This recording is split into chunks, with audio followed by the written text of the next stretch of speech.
Денсаулық әлеміне қош келдіңіздер. Санеева компаниясының жетекші дәрігері Клара Дүйсенбайқызы. Қазіргі таңда күнделікті кездесіп жүрген актуалды проблемалардың бірі іш қату, яғни запор. Іш қатудың себептері және оның арылу жолдары қандай? Біз негізі денсаулығымыз сыр берген жағдайда ғана дәрігердің көмегіне жүгініп жатамыз.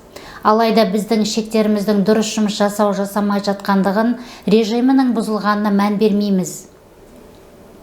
Іш қату қазір екінің бірінде болып жатырған күрделі проблемалардың бірі болып табылады. Бұған бей-жай қарауға және өзі шешілетін жай проблема ретінде қарауға болмайды. Себебі біздің ағзамызда іш қату проблемасы бұл біздің ішектердің дұрыс жұмыс жасамауы, біздің асты қорытуды ғана емес, көңіл күйіміздің көтерілуін ғана емес, біздің иммунитетімізді төмендетеді. Бұл жағдай біздің ағзамыздағы онкологиялық аурулардың тудыру қаупін арттырады. Иммунитетімізді нығайтатын және біздің әртүрлі ауруларға төтеп беретін клеткалардың басым бөлігі 80% біздің ішегімізде орналасқан. Бұл ғылыми түрде дәлелденген. Сол себепті де біздің өзіміздің ішектеріміздің дұрыс жұмыс жасауына, әрі тазарып отыруына аса мән беру керекпіз. Іш қатуға алып келетін себептердің бірі қазіргі таңда көптеген салмақ арылуға қарсы диеталарды ұстап жатады. Ода тұрған не бар деп ойлауыңыз мүмкін.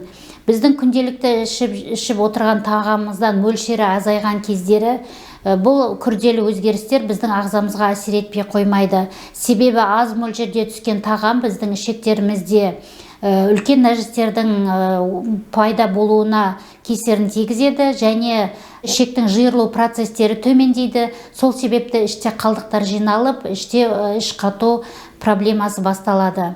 Және жүктілік кезінде біздің ағзамызда прогестерон гормоны бөлінеді. Бұл гормон бөлінген кездері біздің іштегі кіші жамбас органдарымыздың белсенділігі төмендейді, ішектің жиырылу процестері төмендейді. Спазмолитик деп айтады, спазм снимать еткен кездері осы біздің ішектердің жұмысы төмендегеннен іш қату проблемасы болады. Және жүктіліктің кейінгі кездерінде бала салмағының артуына байланысты ішектерді қысу болады. Осы кездерде іш қату процестері басталады. Сол үшін жүктілік кезінде біз іш қатуға, ішектің тазаланып тұруына аса мән беру керекпіз. Және гормоналды өзгеріс кезде 50-ден асқан әйелдерде де гормоналды өзгерістер болып жатады. Осы кезде де адамдарда іш қату проблемасы болуы мүмкін. Сол себепте біз күнделікті естіп жатамыз, суды дұрыс ішу керек, суды қолдану керек, күніге 1,5-2 литр су рационда болу керек деп естіп жатамыз. Бірақ осыған мән береміз бе? Әлбетте жоқ. Себебі біз күнделікті күйбең тіршілікпен, осындай жұмыстағы қарбаластармен біздің уақытылы су ішуге ұмытып кетеміз. Сол себепті біздің асқазанымызға түскен астың барлығының сұйықтығы аз болғандықтан, ол құрғақ түрде ішекке түседі, құрғақ түрде ол қатып бастайды. Сол себептен іш қату бізді мазалайтын болады. Және біз рационымызда міндетті түрде клетчатканы көп қолдануды кеңес беріп жатамыз. Себебі клетчатка бұл біздің ішектерімізде қорытылмайды. Ол как желім есебінде ішектердегі жиырылу процесін күшейтіп, ағзадағы токсин шлактарды өзімен бірге желім сияқты тартып алып, ішектен шығару үшін көмектеседі. Өте көп стресстік жағдайлар, дұрыс тамақтанбау, фастфудтарды, газды сусындарды, консервіленген тағамдарды қолданғанның арқасында осы біздің іш қатуға себепші болып жатады.